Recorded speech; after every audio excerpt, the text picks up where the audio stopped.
हाथरस मामले में बड़ी खबर सुप्रीम कोर्ट से आ रही है, जहां पर इस मामले की सुनवाई चल रही है। हाथरस मामले को लेकर सुप्रीम कोर्ट में एक PIL दाखिल किया गया था, जिसे लेकर सॉलिसिटर जनरल तुषार मेहता सरकार का पक्ष रख रहे हैं। तुषार मेहता ने कहा कि सच सरकार भी जानना चाहती है, कोर्ट की निगरानी में इस पूरे मामले की जांच हो। सुप्रीम कोर्ट में पिटिशनर की तरफ से वकील इंदिरा जयसिंह ने कहा कि केस को दिल्ली ट्रांसफर किया जाना चाहिए और परिवार को सुरक्षा भी मुहैया कराई जानी चाहिए। इंदिरा जयसिंह ने कहा कि इस सवाल पर कि सॉलिसिटर जनरल ने कहा कि परिवार को सुरक्षा दी गई है। चीफ जस्टिस ने कहा कि यह केस शॉकिंग है, इसलिए हम सुनवाई कर रहे हैं। इंदिरा जयसिंह ने कहा कि परिवार CBI की जांच से संतुष्ट नहीं है, कोर्ट इस मामले में SIT बनाकर खुद सुनवाई करे। गौनिका हमारे संवाददाता इस वक्त हमारे साथ मौजूद है। गौनिका, ये बताइए कि जिस तरह से इस पूरे मामले पर अभी बहस चल रही है, उससे तो एक बात स्पष्ट हो रहा है कि सरकार चाहती है कि इस पूरे मामले की जांच हो और इस पूरे मामले की जांच सुप्रीम कोर्ट की निगरानी में हो। इस पर भी आपत्ति है? बिल्कुल, सरकार चाहती है और इसीलिए आज पहली सुनवाई थी, लेकिन पहली सुनवाई से पहले यूपी सरकार की तरफ से एफिडेविट फाइल कर दिया गया। आमतौर पर पहले नोटिस जारी किया जाता है सरकार को और उसके बाद सरकार एफिडेविट फाइल करती है, लेकिन आज प्रोएक्टिव होते ही यूपी सरकार की तरफ से ये एफिडेविट पहले ही फाइल किया जा चुका है। और उस एफिडेविट को लेकर आज जब SG तुषार मेहता कोर्ट में पेश हुए यूपी सरकार की तरफ से, तो उन्होंने कहा कि इस मामले में वो नहीं चाहते हैं कि वो इस पिटीशन का विरोध नहीं कर रहे हैं, वो क्योंकि वो खुद चाहते हैं कि इस मामले की निष्पक्ष जांच हो और CBI को यह जांच दे दी गई है। इस मामले में इंदिरा जयसिंह, जो कि याचिकाकर्ता सत्यमा दुबे की तरफ से पेश हुई हैं, इंदिरा जयसिंह वो ये कह रही हैं कि परिवार को एक तो प्रोटेक्शन दी जाए और दूसरा मामले की जांच किसी जज की निगरानी में हो, साथ ही साथ इस मामले को यूपी से दिल्ली ट्रांसफर किया जाए। और परिवार चाहता है कि CBI की जांच ना हो, ऐसे में एक कोर्ट की तरफ से एक SIT गठित की जाए और वो इस मामले की जांच करे। लेकिन इस पर SG मेहता ने यह कह दिया है कि मामले की जांच पहले की परिवार को पहले ही प्रोटेक्शन दी जा चुकी है। हालांकि CBI की तरफ से कहा गया है कि वो इसलिए इस मामले को सुन रहे हैं, एक शॉकिंग इंसिडेंट है। जिस तरह इस मामले में कई याचिकाकर्ता आ रहे हैं, वो सिर्फ उसे एंटरटेन नहीं करना चाहते हैं, वो चाहते हैं कि मामले की जांच सही तरीके से हो।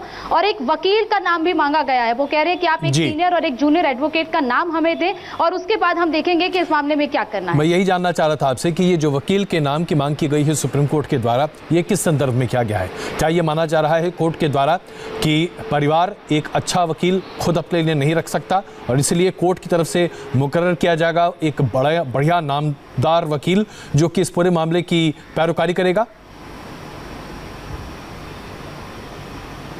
देखिए, वकील इसलिए मांग की गई है कि अगर हो सकता है कि कोर्ट इस मामले में शायद एक कमेटी गठित कर दे जो कि इस मामले की निगरानी के लिए हो। हालांकि परिवार की तरफ से वकील को लेकर कोई बात नहीं कही गई है, क्योंकि अभी परिवार की तरफ से कोई वकील ना तो पेश हुआ है, क्योंकि याचिका जो है वो इंडिपेंडेंट तौर पर एक याचिकाकर्ता ने फाइल की है जो कि खुद एक एक्टिविस्ट है। परिवार की तरफ से अभी कोई पक्ष नहीं रखा गया। वहीं जो अभी याचिकाकर्ता यहाँ पर कोर्ट में आए हैं, कोर्ट ने CBI की तरफ से उन्हें कहा गया कि आप इलाहाबाद हाईकोर्ट जाए, क्योंकि इलाहाबाद हाईकोर्ट की ज्यूरिडिक्शन में यह मामला आता है। लेकिन उनका कहना है कि वो सिर्फ चाहते हैं कि इस मामले को यूपी से दिल्ली ट्रांसफर किया जाए, क्योंकि उनका कहना है कि यूपी में इस मामले की सही तरीके से जांच नहीं होगी। हालांकि SG मेहता लगातार ये कह रहे हैं कि वो याचिका को अपोज नहीं कर रहे हैं, वो खुद चाहते हैं कि इस मामले की निष्पक्ष तरीके से जांच हो। क्या ये कहा जा सकता है कि याचिकाकर्ता दरअसल इलाहाबाद हाईकोर्ट के कॉम्पिटेंस पर सवाल खड़े कर रहे हैं?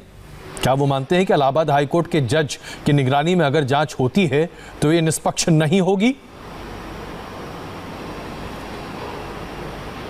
देखिए, इन डायरेक्ट तरीके से नहीं कहा गया, लेकिन जिस तरह CBI लगातार जोर देकर ये कह रहे हैं कि आप इलाहाबाद हाईकोर्ट जाइए, इलाहाबाद हाईकोर्ट में जाकर आप अपनी याचिका दीजिए, क्योंकि CBI की तरफ से कहा गया कि ये हम इसलिए सुन रहे हैं क्योंकि एक बेहद ही हैरान करने वाला मामला, बेहद ही शॉकिंग इंसिडेंट इसे CBI की तरफ से कहा गया। और वो कोर्ट जो है वो इस मामले में कोर्ट को कोई जरूरत नहीं है कि वो इस मामले में अलग अलग जो याचिकाएं दायर की गई हैं, क्योंकि अब तक कहें तो PIL जो है 2 से 3 PIL फाइल की जा चुकी है, कुछ लेटर पिटीशन भी कोर्ट के पास है और उनका कहना है कि हम इसके लिए हमें कोई जरूरत नहीं है इस मामले में सभी याचिकाओं को सुनने की। हम सिर्फ चाहते हैं कि इस मामले में सही तरीके से जांच हो और उसी के लिए वकीलों के नाम जो है वो कोर्ट की तरफ से मांगे गए हैं। हालांकि जो याचिकाकर्ता है वो इलाहाबाद हाईकोर्ट क्यों नहीं जा रहे हैं, इस बारे में उनकी तरफ से कोर्ट में डायरेक्ट कुछ नहीं कहा जा रहा है, लेकिन वो कह रहे हैं कि मामले को यूपी से दिल्ली ट्रांसफर किया जाए, क्योंकि उनका कहना है कि मामले की जांच दिल्ली में सही तरीके से हो पाएगी और कोर्ट की निगरानी में यह जांच हो, जिस तरह परिवार की मांग भी थी। परिवार भी ये कह रहा था कि वो नहीं चाहते हैं सीबीआई की जांच हो, वो सिर्फ चाहते हैं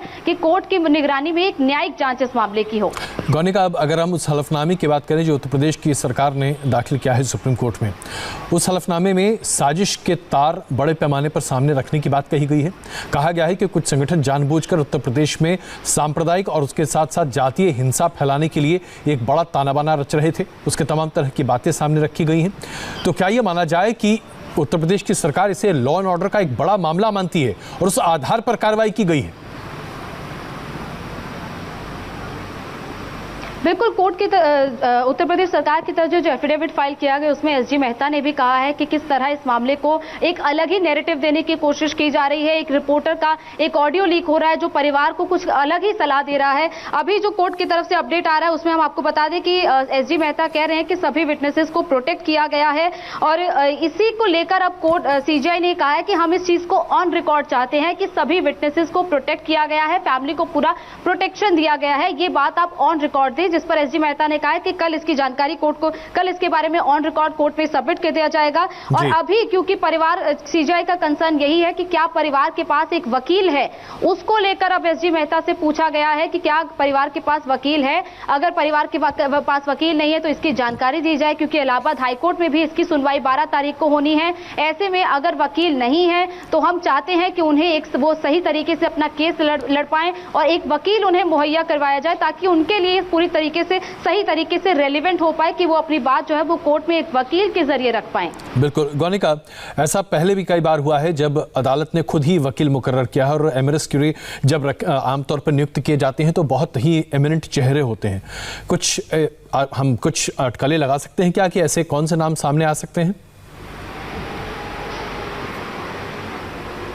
देखिए, अभी कोर्ट की तरफ से ऐसा कुछ नहीं कहा गया है कि किसी अमाइकस क्यूरी को इस मामले में अपॉइंट किया जाएगा या नहीं। हालांकि सिर्फ अभी वकीलों के जो नाम है वो कोर्ट में मांगे गए हैं, लेकिन अभी सीजीआई की तरफ से कहा गया कि क्या हम इस मामले को 2 हफ्ते बाद सुनवाई करें, ये पूछा गया है सीजीआई की तरफ से कोर्ट में दोनों वकीलों से, क्योंकि अभी इलाहाबाद हाईकोर्ट में अगले हफ्ते सुनवाई होनी है। 12 तारीख की जो सुनवाई है वो इलाहाबाद हाईकोर्ट में है। परिवार को और एक्यूज को, सारी फैमिलीज को वहां पर बुलाया गया है और उनसे डायरेक्ट तरीके से जो कोर्ट है वो बात करेगी, जज वहां पर बात करेंगे। और अभी जो एफिडेविट को लेकर कहा गया कि एफिडेविट फाइल किया जाए कि प्रोटेक्शन फैमिली को दी गई है, विटनेसेस को पूरी प्रोटेक्शन दी गई है, वो एफिडेविट को लेकर अब एसजी मेहता ने ये कहा है कि वो पूरा इंश्योर करेंगे कि फैमिली और विटनेसेस प्रोटेक्टेड रहें और अभी भी प्रोटेक्शन दिया गया है और इस चीज को वो ऑन रिकॉर्ड कल ही कोर्ट में सबमिट कर देंगे।